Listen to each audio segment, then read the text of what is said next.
प्रधानमंत्री नरेंद्र मोदी द्वारा 25 सितंबर को बांसवाड़ा जिले के नापला में होने वाले न्यूक्लियर पावर प्लांट शिलान्यास कार्यक्रम को लेकर भाजपा की तैयारियां जोर शोर से चल रही है। इसी क्रम में आज सागवाड़ा विधायक कार्यालय में भाजपा के वरिष्ठ नेताओं की बैठक आयोजित की गई।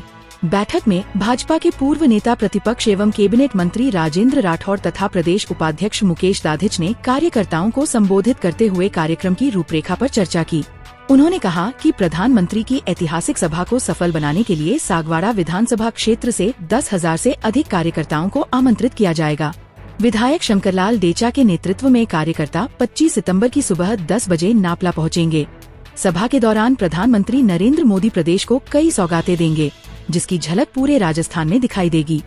बैठक को संबोधित करते हुए कैबिनेट मंत्री राजेंद्र राठौड़ ने कहा कि प्रधानमंत्री का यह कार्यक्रम बांसवाड़ा ही नहीं, पूरे वागड़ अंचल के विकास की दिशा तय करेगा। उन्होंने कार्यकर्ताओं से अपील की कि वे अधिक से अधिक संख्या में पहुंचकर इसे ऐतिहासिक बनाएं। 25 सितंबर वो दिन है जब राजस्थान में विकास का नया सूरज का उदय होगा। बरसों की परिकल्पना साकार होगी।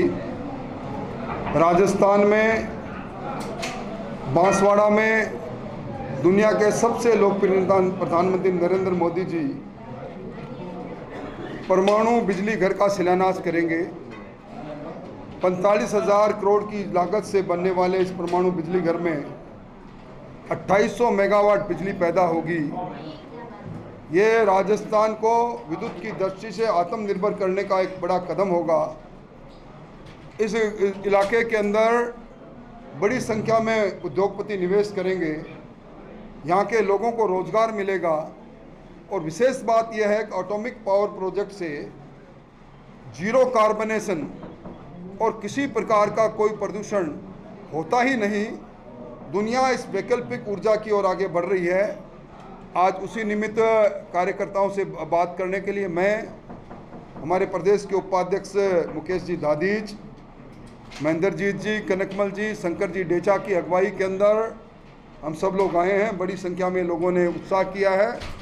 हम इस सभा को, इस संभाग की अब तक जब आज़ादी के बाद हुई सभाओं में सबसे बड़ी सभा करेंगे। सबसे ज़्यादा लोग आएंगे।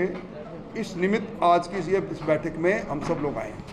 क्षेत्र में जल की बहुत कमी है, क्यों ना माही, सोम वगैरह का पानी सागवाड़ा तक आ जाए। ये बात मुख्यमंत्री जी के संज्ञान में हम लेकर आए हैं। मुख्यमंत्री जी को पहले भी एक बार यहाँ के विधायक जी ने विधानसभा के अंदर भी ये बात कही थी। निश्चित तौर पर इस पर कार्रवाई आगे बढ़ रही है।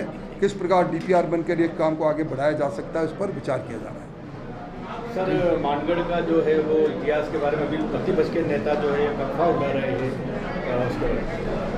देखिए, मानगढ़ को अगर उसके पनोरमा से लेकर उसको अगर दुनिया की नज़र में लाने का काम किया है, उसके विकास का काम किया है, तो भारतीय जनता पार्टी का अलग अलग कालखंड में हुआ है।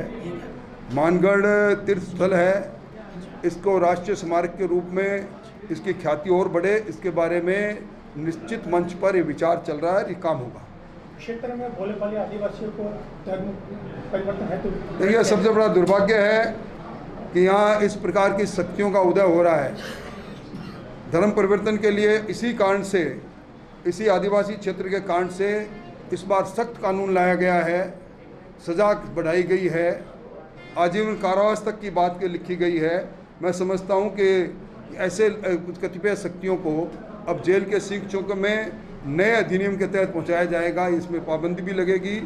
हमारा संगठन के स्तर पर भी इस और कदम बढ़ाकर इसको काम को रोकने का काम हम कर रहे हैं। ये कुछ लोग और नई जो पार्टी उदय हो रही है, उन सब की मिली भगत से इस प्रकार का वातावरण बना है। क्षेत्र में बाप पार्टी ज़्यादा फल रही है। बाप पार्टी का शगुफा निकल चुका है।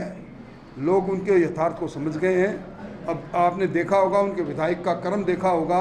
उन्होंने पूरे जनप्रतिनिधि की पवित्रता को समाप्त किया है। पैसे लेकर जो उस पार्टी का प्रतिनिधि सवाल लगाए, उस पार्टी की असलियत क्या है, असली क्या है, नकली क्या है, सब लोग पहचानते हैं। ठीक सर।